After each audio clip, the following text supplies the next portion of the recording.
Hi, Casey. Today, of course, marks 75 years since the Japanese invaded Pearl Harbor. Today, hundreds gathered in Richmond to call to mind that bloody attack, and it was, of course, a turning point that catapulted America into World War II.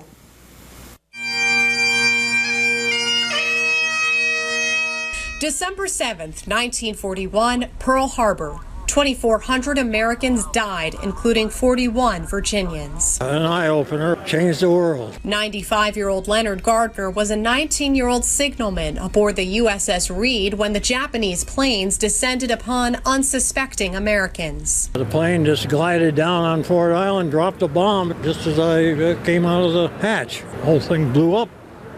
And right then and there, that was the beginning of World War II for us.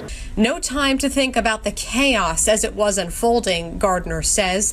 The men had to draw on their training and set aside thinking about the bloodshed, destruction, and horror around them. We were suddenly at war and we had to fight back. At the Virginia War Memorial, U.S. Navy Commanding Officer Captain Derek Trink says the lives lost at Pearl Harbor and the 1,200 wounded, plus the ships and aircraft destroyed or damaged, left the U.S. no other choice. America's role in defeating the evils of tyranny were pivotal then and remain so today. The war defined a generation, our greatest. It defined America, and it led to America's preeminence in the world. The war also fundamentally changed the entire world and relationships between nation states. Trink and Gardner agree the U.S. must remain watchful of threats to peace around the world. There are nation states and non-state actors who wish to remake the world order into something less free. At least at that time, you knew who your enemy was. Now, the enemy can be anywhere.